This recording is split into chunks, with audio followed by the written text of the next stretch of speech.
интернет тарихында шындық пен аңызды ажыратуға қиын соғатын тұлғалар көп, бірақ олардың ешқайсысы Кейтиап сияқты қызығушылық пен үрейді қатар тудырған емес. Ол кім? Оның видеоларындағы белгілер мен құпиялар ненің дәлелі? Бүгін біз Кейтиап туралы барынша толық ақпарат береміз. Бұл шындық па, әлде миф пе? Видеоны соңына дейін көріңіз.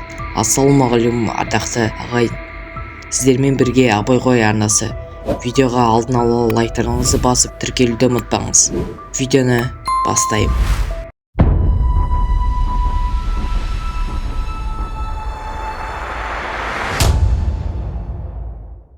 Кейтиап 2018 жылы ютубта пайда болған жұмбақ блогер. Оның басты ерекшелігі асмы жанрындағы видеолары. Ол көбінесе теңіз өнімдерін, атап айтқанда шаян, устрица, балық сияқты тағамдарды үлкен көлемде тұтынатын. Оның тез тамақ жеу стилі кейбіреулерді таңғалдырса, басқаларына қорқыныш тудырды. Бірақ ол өз бет-әлпетін ешқашан көрсеткен жоқ. Ол видеоларында әрдайым аузына маска тағып, тек тағам мен қолдарын ғана көрсетті. Көпшіліктің қызығушылығын тудырған нәрсе оның видеоларындағы түсініксіз және кейде қорқынышты көрінетін белгілері. Кейтиап видеолары тек тамақ жеуден тұратын қарапайым бейнелер емес сияқты. Оның видеоларында ерекше және түсініксіз белгілер бар. Мысалы, бір ер баланың сыбырлағаны. Сенбесеңіздер, өздеріңіз тыңдаңыздар.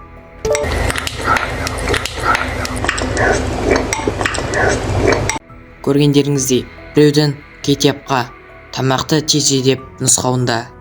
Бұлардан бөлек Кейтиаптың тамақ жеу барысында тістері түсуі бұл да халықты таңғалдырды. Бұлардан бөлек Кейтиаптың видеоларында экранда help, сос сияқты сөздер жазылған сияқты. Бұны көптеген көрермендер көмек сұрау деп түсінген. Бұл белгілер Кейтиаптың жағдайына алғандағы адамдардың көбеюіне себеп болды. Оған ұрланған немесе мәжбүрлі түрде видео түсіріп жүр деген айыптаулар таралды. Кейтиап туралы теориялар мен болжамдар интернетте тез таралды. Олардың ішінде ең танымалдары ұрлану теориясы. Кейбіреулер оны адам саудасына ұшыраған қыз деп есептейді. Олардың айтуынша, ол видеолары арқылы көрермендерден көмек сұрауға тырысады. Екінші, медициналық жағдай. Кейбіреулер Кейтиаптың жылдам тамақ жеуіне анорексия немесе басқа да денсаулыққа қатысты проблемалар бар деп санайды. 2019 жылдың соңында Кейтиаптың арнасы кенеттен үнсіз қалды.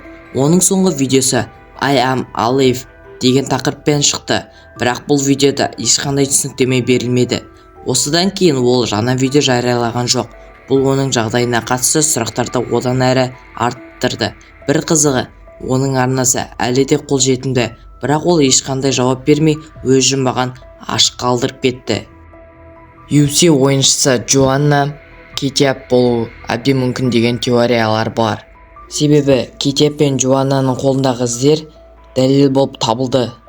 Бірақ бұл қате тұжырым. Себебі Джоанна спортшы болса, бұндай үлкен көлемдегі тамақтар жемес еді. Және қолында татуировка жоқ.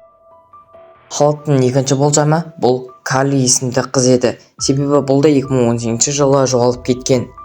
Бұның ұқсастығы бет пішіндерінде.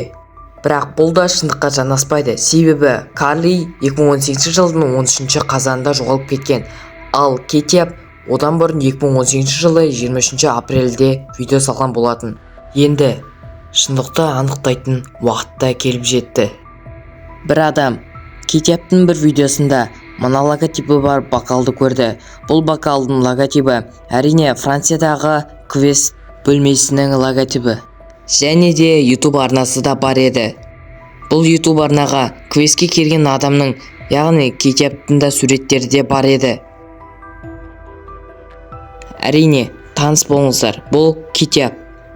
Ал ендігі сұрақ, Кейтиапқа ештеңе болмаса, онда неге мұндай көп мөлшердегі тамақтарды тез жеумен айналысты? Ал маска кию себебі өзінің мұрны ұнамайды екен. Адамдар хейт жазбасы үшін маска киген, бірақ та адамдарды ақымақ қылғаны үшін де көптеген хейттар жазып кетті. Ал достар, видеомызда өз мәресіне жетті. Арнаға тіркеліп, лайк басуды ұмытпаңыздар. Сау болыңыздар.